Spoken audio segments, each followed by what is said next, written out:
Oke, kali ini kita akan bedah sebuah khotbah Natal yang keren banget dari Pendeta Fred Sihombing.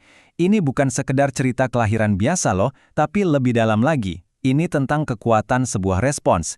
Jadi gimana cara kita bereaksi terhadap dunia di sekitar kita, dimulai dari salah satu kisah paling terkenal sepanjang sejarah. Kisah Natal yang sering kita dengarkan kesannya damai ya, tapi khotbah ini ngajak kita lihat sisi lainnya yang lebih wow.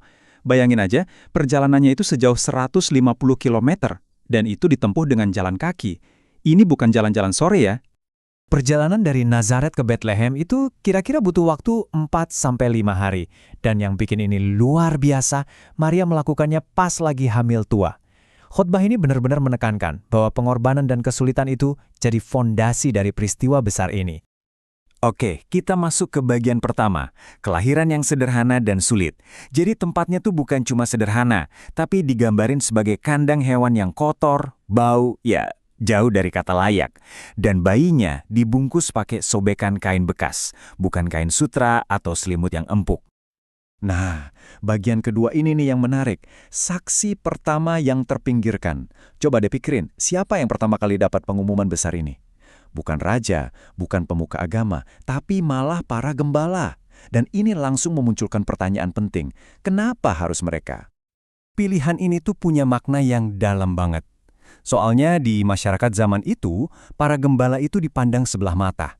Dianggap kasar, nggak berpendidikan, nggak bisa dipercaya.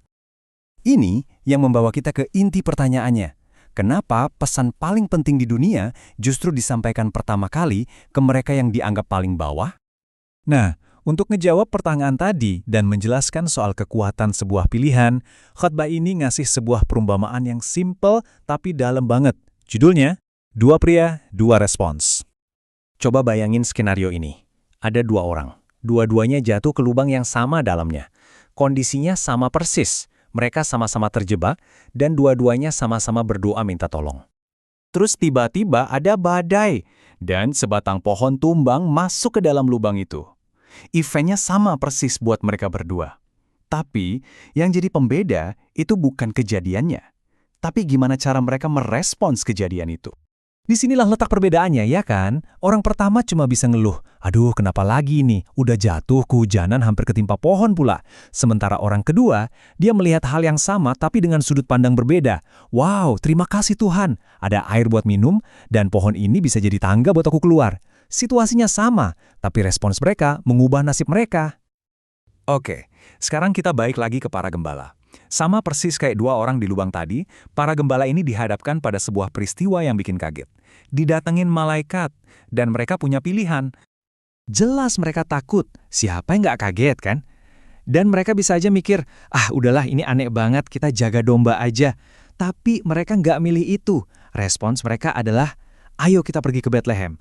Saat itu juga, rasa takut mereka diubah jadi sebuah tujuan, jadi sebuah tindakan iman.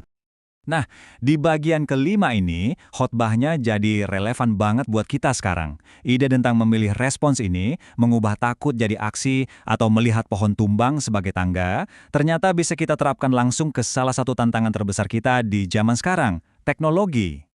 Pendeta Sihombing ngasih saran yang praktis banget nih buat ngelola arus informasi yang nggak ada habisnya. Salah satunya batasi waktu main media sosial, maksimal 3 jam sehari. Kenapa? Ya ini buat ngejaga kewarasan kita gitu. Dan istilah yang beliau pakai itu kena banget. Tsunami informasi. Coba deh, pikirin. Kita scrolling terus-terusan, itu bikin otak kita capek. Dan tanpa sadar, kita jadi mangsa empuk algoritma yang sengaja dibikin buat kita konsumsi terus. Akibatnya, waktu tidur berkurang, mata lelah, kepala pusing. Jadi solusinya apa? Bukan buang HP-nya, tapi gimana kita meresponsnya dengan sadar. Ini artinya kita yang pegang kendali. Bikin batasan yang simpel tapi kuat. Misalnya, pas lagi makan bareng keluarga, ya udah, simpen dulu HP-nya.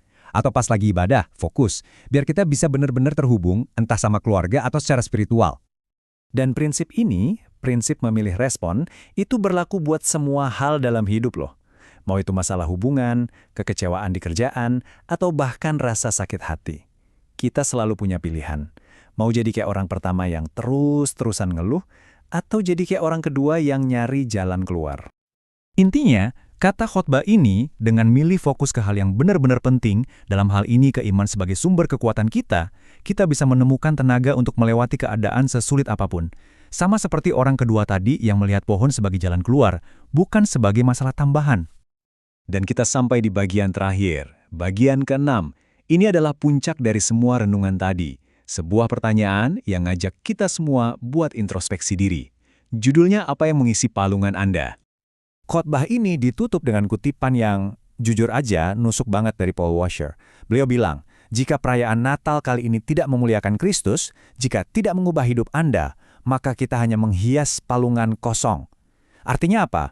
Ya percuma semua dekorasi, semua perayaan, kalau nggak ada perubahan nyata di dalam hati dan cara kita merespons hidup sehari-hari. Ini meninggalkan kita dengan satu pertanyaan pamungkas. Jadi, apa yang mengisi palungan Anda tahun ini? Apakah cuma hiasan-hiasan kosong, atau sebuah respons tulus yang benar-benar membawa sukacita dan kekuatan sejati ke dalam hidup Anda? Sama seperti respons para gembala ribuan tahun lalu. Pilihannya ada di tangan kita masing-masing.